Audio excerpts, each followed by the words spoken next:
13 फरवरी 2013 को एक ऐसी फुटेज सामने आती है जिसने उस होटल में चल रहे इन्वेस्टिगेशन को सोच में डाल दिया। उस सीसीटीवी फुटेज ने नॉट इवन वहाँ के लोग बल्कि ऑल ओवर इंटरनेट सभी को क्यूरियस कर दिया।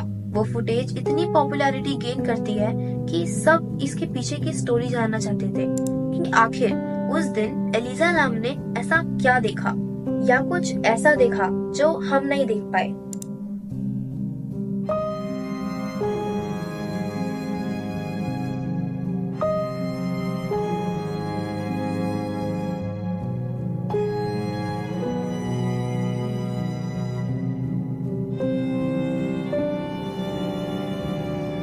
इस फुटेज में हम एलिजा लैम को बहुत डरा हुआ देख सकते हैं। एलिजा लैम जो कि the start of the month से ही मिसिंग है एंड ये लास्ट एक ऐसी फुटेज है जहाँ पे एलिजा लैम को जिंदा देखा जा सकता है पर साथ ही काफी डरा हुआ भी।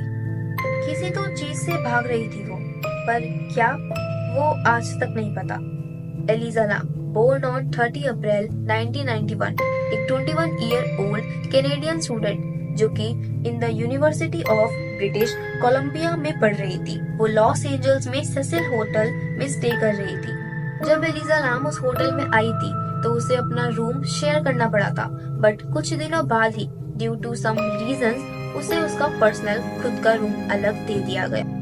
उसके रूममेट्स ने कंप्लेंट करी थी क्योंकि एलिजा लैम बहुत ही अनयूजुअल वियर्ड एक्ट करती थी। यहाँ तक सब ठीक था। एलिजा लैम ब्लॉग्स लिखती थी, ट्रैवलिंग की शौकीन, उसकी ऑनलाइन प्रेजेंस ज्यादा स्ट्रांग थी। वहाँ वो सब कुछ शेयर करती थी, अपनी थॉट्स, अपनी लाइफ एंड इवन उसकी मेंटल हेल्थ प्रॉब्लम्स टू।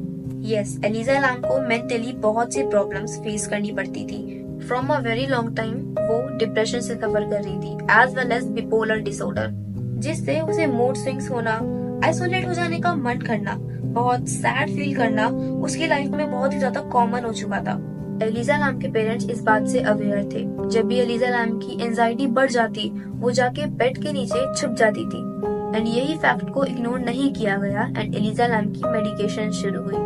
उसकी मेडिकेशन शुरू करवाई गई जिससे उसकी मेंटल हेल्थ में सुधार आए और उसे ये सब फेस ना करना पड़े।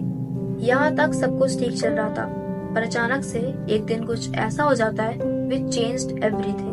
8 फरवरी को एलिजा लैम के पेरेंट्स उसके मिसिंग होने की रिपोर्ट करवाते हैं। क्यों?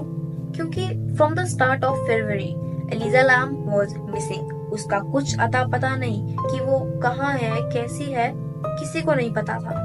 स्टार्टिंग में इस चीज को इग्नोर कर दिया गया कि शायद कहीं चली गई होगी, बट जैसे जैसे टाइम बढ़ा चिंता भी बढ़ी। लास्ट टाइम उसे वहाँ 31 जनवरी को देखा गया था। बहुत रिसर्च होती है, पूरा होटल, उसके अराउंड के areas, but nothing was found. Even dogs भी यूज किए जाते हैं जिससे एटलीस्ट कुछ तो पता लगे, कुछ तो पता लग पाए कि आखिर वो है कहाँ, बट कभी कुछ नहीं मिला। सब थक जाते हैं और ये एक्सेप्ट कर लेते हैं कि शायद अब एलिजा लैम उन्हें कभी नहीं मिलेगी अंटिल 13 फरवरी को उन्हें उस होटल की सीसीटीवी फुटेज मिलती है जो कि इस केस को सॉल्व करने की बजाय और भी मिस्टीरियस बना देती है। इस क्लिप में एलिजा लैम देखी जा सकती है बहुत ही वियर्ड एंड अनयूजुअल से एक्ट करते हुए, लाइक वो डरी हुई है, may be from a person या फिर समथिंग एल्स, वो तो किसी को नहीं पता एक्सेप्ट एलिजा लैम। ये फुटेज पूरे इंटरनेट पे बहुत तेजी से वायरल होती है एंड हर चीज की तरह लोग इस पर भी काफी सारी थ्योरीज बनाने लग जाते हैं।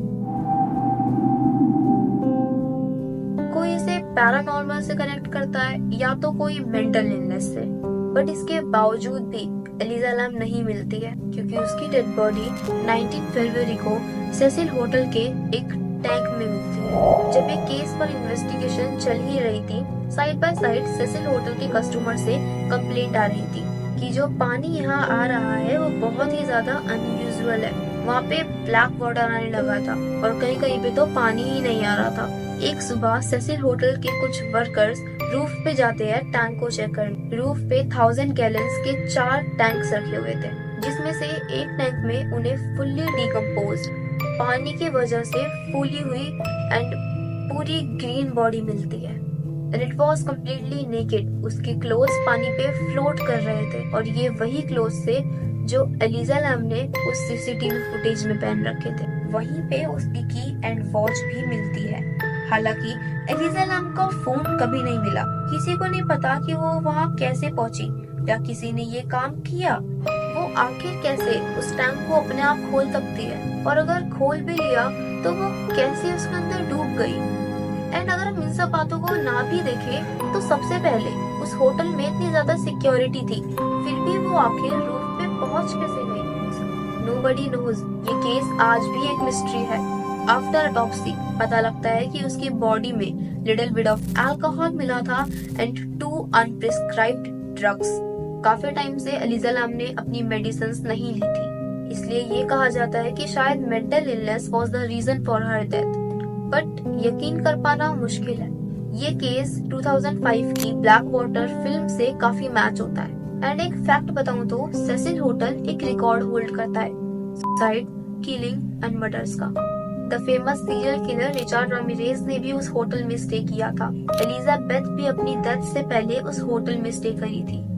And in the end Elisa Lam का केस कभी भी ढंग से सॉल्व नहीं हो पाया। इस केस के सिर्फ 2 पहलू रह गए, एक पैरानॉर्मल और एक मेंटल इलनेस। इस केस के आखिर में एक ही चीज बची और वो है थ्योरीज।